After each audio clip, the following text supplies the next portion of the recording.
I never thought my life would become the kind of story people whispered about, the kind that makes you question who truly values you for who you are and who only sees what you can offer. But it all began on a quiet evening in my small town, where my simple world clashed with someone who thought it wasn't good enough. See, I've never been rich. I don't live in a big house, and I don't drive fancy cars.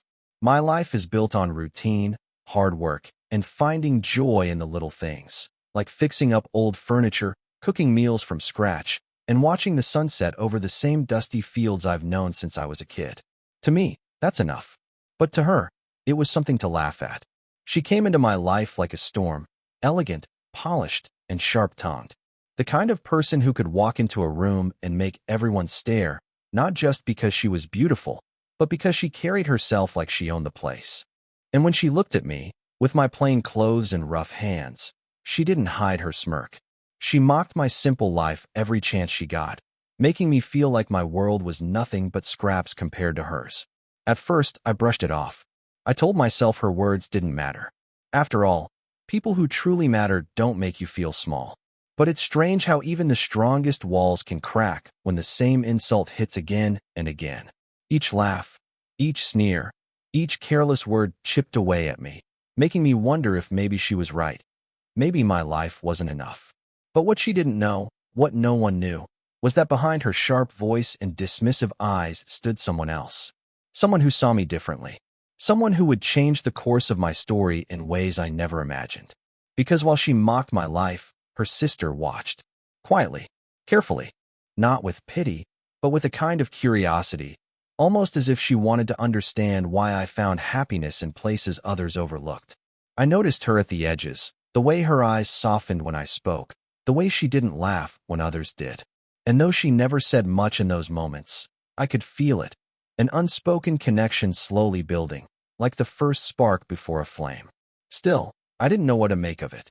All I knew was that every encounter with the one who mocked me left a sting that lingered long after she was gone. And every silent glance from her sister carried a weight I couldn't explain.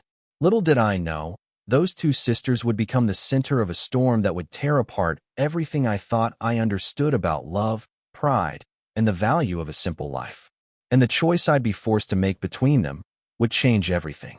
To understand how everything unfolded, you need to know where I come from. I grew up in a town so small you could drive through it in less than 10 minutes. Everyone knew everyone. We didn't have shopping malls or tall buildings, just fields, dirt roads, and a handful of family-owned stores that kept the community alive. Life wasn't glamorous, but it was honest. And in that honesty, I found comfort. My father was a carpenter. He taught me how to work with my hands, how to shape raw wood into something useful, something beautiful. My mother, on the other hand, believed in simplicity. She always said, "Happiness isn't bought, it's built." Those words stuck with me, even as I grew older and watched friends leave for bigger cities, chasing dreams that came with flashing lights. I stayed behind, carrying on my father's trade, building furniture for neighbors, fixing broken fences, and taking pride in the small but steady life I created. And then she appeared. Her name was Vanessa. She wasn't from around here. She came with her family during the summers, staying in a large, modern house her father had built just outside town. Compared to us, they seemed untouchable. They drove shiny cars, wore clothes that cost more than my entire month's earnings, and carried themselves like royalty visiting peasants. From the start, Vanessa made it clear she didn't fit here. And she reminded me of that every chance she got. "Still working with your hands? Huh," she'd sneer. "You must really enjoy being covered in sawdust." Her words were sharp, laced with the kind of laughter that cut deeper than she realized. To her, I wasn't someone worth knowing. I was just a symbol of everything she thought she was above.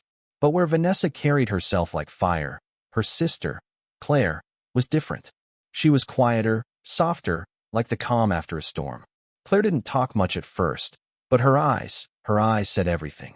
She noticed details others overlooked, the way I carefully measured wood before cutting, the way I paused to admire a finished piece, the way I smiled at small things like the smell of fresh rain. It was almost unsettling how much she seemed to see through me, when her sister never saw me at all. The more time passed, the more obvious their differences became. Vanessa made me feel small, but Claire made me feel human. One tore me down, The other lifted me without even trying. Yet, standing between the two of them was like living in the middle of a tension I didn't understand. I didn't know what role either sister would play in my life, but something inside me whispered that my path was already tangled with theirs. Every laugh from Vanessa was a reminder of what I wasn't. Every glance from Claire was a reminder of what I could be. And soon, I'd be forced to face a choice that neither of them saw coming. The real conflict began the summer Vanessa decided to stay in town longer than usual. She wasn't just passing through anymore. She was everywhere. At the cafe, at the market, even walking by my workshop with that same mocking smile that made me clench my fists in silence. It wasn't just the words she threw at me. It was how she made me feel invisible, insignificant.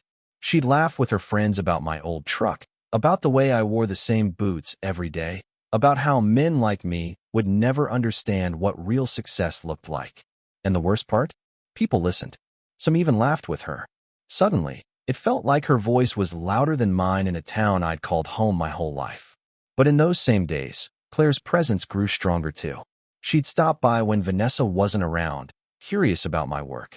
"Show me how you carve the edges," she'd say softly, leaning in with genuine interest. Her voice didn't carry judgment, it carried warmth. She'd sit quietly, watching as I shaped wood, asking questions that made me realize she wasn't just passing time. She was learning me. That's when the confusion began.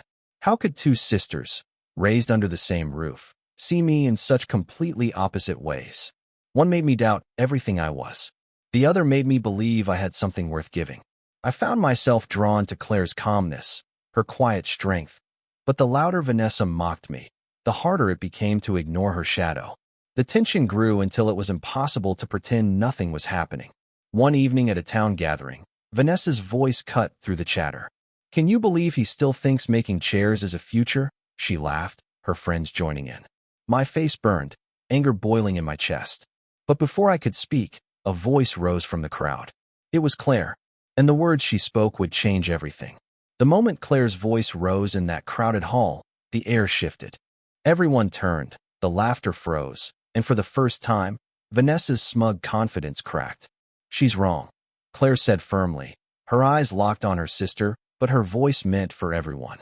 "There's more dignity in his hands than in all your money combined." Silence. You could hear the creak of the wooden floor beneath our feet. My heart pounded in my chest, not because of the insult thrown at me, but because Claire, quiet, gentle Claire, had just stood up to Vanessa in front of half the town. Vanessa's face flushed crimson. She stammered, searching for words, before snapping back. "What would you know, Claire? You've never wanted more than this dull little town. You're just as small as he is." Gasps rippled through the crowd. My hands tightened, my jaw locked, but Claire didn't back down. She didn't shout. She didn't need to.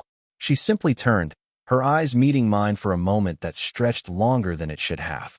In that silent exchange, I felt it. The storm wasn't just between me and Vanessa anymore. It was between sisters. After that night, everything changed. Vanessa's hostility grew sharper.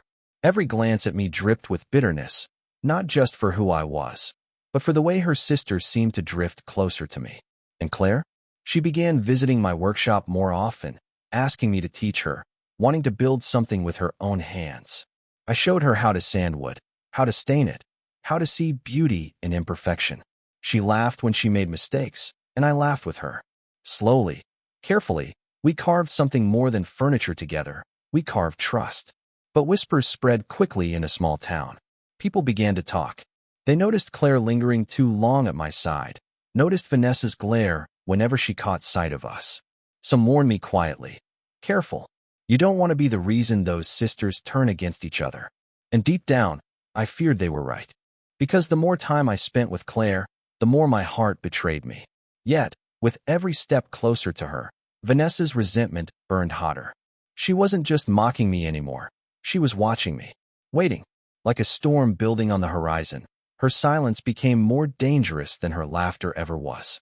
One evening, as the sun dipped below the fields, I found Claire still in my workshop, her hands stained with sawdust, her smile softer than the glow of the lantern. For a moment, it felt like the world outside didn't exist. But then, the door creaked open, and standing there was Vanessa. Her eyes weren't playful this time. They weren't mocking. They were dark, filled with something I had never seen before. And in that silence, I knew something was about to break. The night Vanessa stood in my doorway, time seemed to stop. The faint light of the lantern flickered against her face, shadows cutting sharp lines across her eyes. She didn't smirk, didn't laugh, didn't even blink. She just stood there, staring at me, and then at Claire. Claire's hand was still resting on the workbench beside mine, sawdust clinging to her fingertips. I felt her fingers twitch slightly, as if she wanted to pull back, but couldn't. The silence stretched, heavy enough to suffocate. Vanessa finally spoke. "So this is what you've been doing," she said coldly, her voice low, almost trembling with restrained anger. "Wasting time in this shack." Claire straightened, her face calm, but her shoulders stiff. "It's not a waste of time," she said softly. "It's real." Those two words sliced through the air. Real. Not fake. Not shallow, real. And for a moment, I thought Vanessa might actually explode. Her lips pressed into a thin line, her eyes darting between us. The weight of unspoken accusations filled the space. The days that followed only fueled the fire. Vanessa became unpredictable, sometimes pretending nothing had happened, other times throwing cruel remarks sharper than before. But what unsettled me most wasn't her insults, it was her silence. The way she'd watch me when she thought I wasn't looking. The way her smile would vanish the second her eyes fell on Claire. Meanwhile, my connection with Claire deepened in ways I hadn't planned for. She wasn't just curious anymore. She was invested. She wanted to build something of her own. One afternoon, she looked up from a half-carved piece of wood and said, "Do you ever wonder what it would be like to build a whole life with your own two hands?" Her words shook me, not because I didn't understand them, but because I did. Too well. But in a town where gossip traveled faster than the wind, we couldn't hide forever. Whispers spread, about Claire spending too much time with me, about Vanessa's temper boiling over. People started watching us differently. Some smiled knowingly. Others shook their heads, warning me with their eyes. I tried to keep my distance, but Claire wouldn't let me push her away. "You can't live your life afraid of what she'll do," she told me once, her voice steady but her eyes vulnerable. And I believed her. I wanted to believe her. But then came the night of the Harvest Festival. The whole town gathered, music filling the air, lanterns swaying in the warm breeze. I thought maybe, just maybe, things could be normal for one evening. Claire laughed beside me, her smile brighter than the lights strung across the square. And that's when I felt it, that piercing stare cutting through the crowd. I turned, and there was Vanessa, standing alone, her gaze locked on us. But this time, she wasn't angry. She was smiling. And somehow, that smile scared me more than all her insults combined. That smile haunted me. It wasn't cruel or mocking. It was calculated, like she knew something I didn't. And I was right. The very next day, rumors swept through town like wildfire. Vanessa had been talking, not just about me and Claire spending time together, but about a deal. A deal I knew nothing about. She told people I'd been using Claire, that I was after their family's money, that every glance, every word, every moment had been part of some twisted plan. Her voice carried, and in a place where whispers spread faster than truth, people believed her. But that wasn't the twist. The real blow came later that evening, when Claire showed up at my workshop, eyes filled with tears I'd never seen before. "She's not just spreading lies," Claire whispered, her voice breaking. "She found a way to make them true." I stared at her, confused, my heart thudding in my chest. "What do you mean?" Claire swallowed hard, looking at me with a mix of fear and guilt. "She told Father you asked me to marry you. And he agreed." My world tilted. Vanessa hadn't just mocked my life. She was trying to control it. When Claire told me about her father's agreement, the ground beneath me seemed to crack. I hadn't proposed. I hadn't even spoken to him. Yet Vanessa had twisted the truth so tightly that everyone now believed I had. I stormed to their house that night, determination burning hotter than fear. The family sat in the grand living room, her father stern and upright, Vanessa lounging with that smug, victorious smirk, and Claire pale with worry. "Why would you tell people I asked for her hand?" I demanded, my voice shaking. Vanessa didn't flinch. "Because you should. Isn't that what men like you want? A way out of the dirt?" Her father cut in sharply. "Vanessa told me everything. She says you've been leading Claire on. If you truly care for her, marry her. If not, leave her before you ruin her name." The words hit like a hammer. Claire's eyes filled with pain, but she stepped forward. No, this isn't his doing. It's yours, Vanessa. You've been trying to destroy him from the start. For a moment, the sisters stood face to face, the air thick with years of unspoken rivalry. Then Vanessa's composure cracked. Her voice rose, sharp and desperate. I did it because you always get what I want, Claire. Always. The room froze. Her confession spilled into the silence, shattering the mask she'd worn for so long. Claire gasped. Her father's jaw tightened, and I finally understood. This wasn't about me. It was about them. A war between sisters where I was just the weapon. But before I could speak, Vanessa turned to me, her eyes glistening with something I couldn't name. Anger, envy, maybe even longing. If you walk away with her, you'll regret it. She doesn't understand you the way I do. The final twist cut deeper than any insult ever had. Beneath all her cruelty, Vanessa hadn't just mocked me. She had wanted me. And now, I was trapped between the truth of Claire's love and the storm of Vanessa's obsession. For a long moment after Vanessa's outburst, no one spoke. The room felt heavy, as if the walls themselves had absorbed the bitterness of her words. Claire's father sat in stunned silence, torn between two daughters who had just exposed the cracks in their family for everyone to see. I looked at Vanessa, really looked at her, and for the first time, I didn't see the polished, untouchable girl who mocked my life. I saw someone drowning in jealousy, in pride, in the desperate need to feel superior because deep down, she felt small. Vanessa, I said quietly, you don't want me. You just don't want anyone else to have me. Her eyes flickered, the truth hitting her harder than she wanted to admit. But instead of answering, she turned away, her mask slipping back on, though the cracks were now too visible to hide. Claire stepped forward then, her hand finding mine. She didn't speak, but she didn't need to. That single gesture said more than any argument could. It was a choice. A choice not to fight fire with fire, not to stoop to her sister's level, but to hold on to something real. Her father sighed, his voice softer than before. If this is what you both want, then it should be your decision. Not mine. And certainly not Vanessa's. Relief washed through me, though I knew this wasn't the kind of story where everyone walked away happy. Vanessa's glare told me her war wasn't truly over. But for now, the battle was done. In the weeks that followed, Claire and I continued building together. Not just furniture, but dreams. We spent hours in the workshop, laughing over uneven cuts and celebrating the small victories of each project. The whispers in town never fully stopped, but with time, they quieted. People began to see us not as a scandal, but as a pair, two people who had chosen each other despite everything. As for Vanessa, she drifted further away.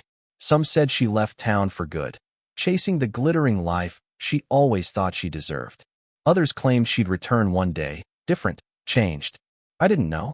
Maybe I never would. What I did know was this. My simple life, the life she once mocked, had given me something money couldn't buy. It gave me someone who saw me, not for what I lacked, but for what I was. And that's the heart of it, isn't it? In a world obsessed with bigger, shinier, louder, sometimes the most extraordinary thing is simply finding someone who believes in you, exactly as you are. Claire and I didn't build castles or fortunes. We built a life, a real one. And for me, that was more than enough.